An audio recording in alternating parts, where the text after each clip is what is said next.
questions that are good to ask if you have ADHD and you are seeking employment. Now, this question is very straight to the point, okay? It's just ask which parts of the job or which aspects of the job are optional and which are mandatory. Now, I know a lot of the time, in general with people, not just people with ADHD or anxiety disorders, it can feel really awkward when you're entering into a very perhaps formal workplace, or even if it's not a really formal workplace, then in general just somewhere we're supposed to be a productive or effective cog in the larger machine. It can feel a little bit daunting to ask about optional areas or aspects of the whole job or of your role there, because a lot of the time psychologically it can feel like whining, or it can feel like you're making things difficult, or it can feel like it's hard to put in words. A lot of the time with ADHD and other disorders that are similar, when you go and you ask about optional things or you ask for accommodations, there can be situations or even people who will straight up perceive that as you being difficult or as you expecting sort of specialized treatment that the other people don't have. And I can understand if someone doesn't have the same treatment as you and they feel like you're being catered to or you're getting a fairer deal on something, they may feel put out, but that is not what is happening. What is happening is the person with ADHD or whatever other condition it is simply seeking the best possible chance they have of being productive and effective. In other words, they want to make themselves a very helpful and reliable member of that larger machine, you know, a cog that works really, really well. Basically, they don't just want to make it easier for them, they want to make it easier on their employers, so they don't feel like they're putting them out or anything, or if they don't feel like they're causing any inconveniences for them. And they want to be reliable for their colleagues. So if there's something they need to get done, their colleagues know they can trust them to help or to assist or to be there or to get it done on time. Whatever kind of work it is, whatever kind of workplace it is, these things tend to be true across the board.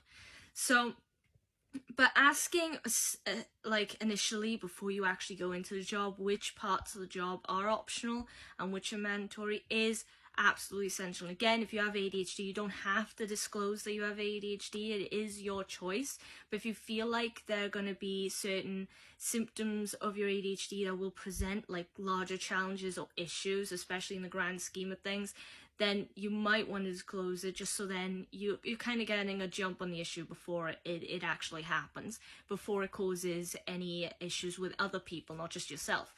So, and it's okay to ask about the optional portions. So, for example, not every workplace is really strict and scheduled and really formal. It really depends on what kind of career path you have.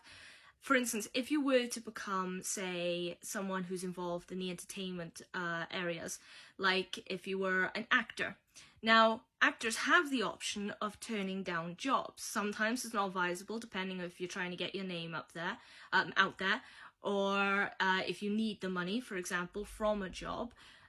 But if you're someone who's already got a name for yourself, or this particular job that makes you feel uncomfortable, you have the option to say no, right? That's an optional aspect of that job. But mandatory aspects of the job might be things like learning your script off by heart. Now, there are really successful actors out there who have stories about them when they couldn't memorize the script and they found ways around that. But those tend to be people who already have established a reputation that's so reliable, people are willing to make those accommodations. If you're starting out as an actress, and the only reason I know this, by the way, is because I've been in drama for most of my life, is when it comes to the mandatory aspects, when you're first starting out, learning your lines really gives you a positive light in the eyes of the producers and the crew in general, and even the other actors. It makes you look really professional.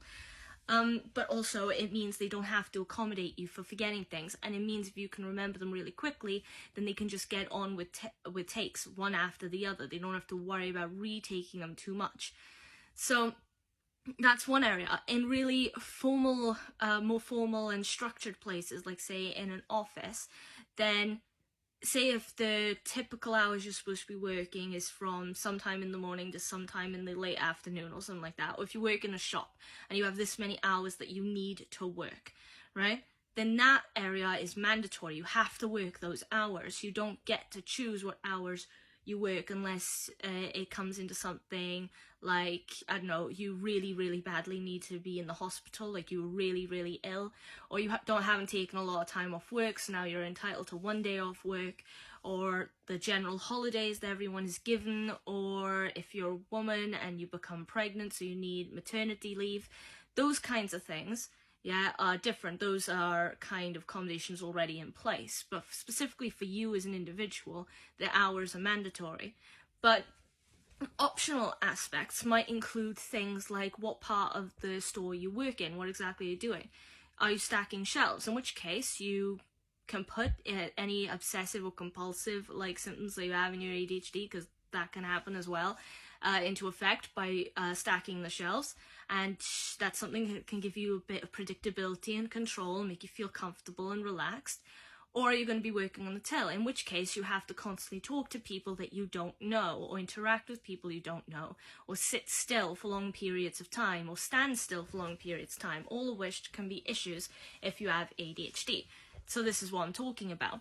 Finding out straight from the get-go what parts are optional and what parts are mandatory can also help you out, help getting a jump basically on any aspects essentially that you might need accommodation for, without getting there and needing to ask for the accommodation, without getting to the point where you feel like you need to, or you're worried about becoming that person or appearing to be that person who's just trying to make the workplace work for you, then you work for the workplace.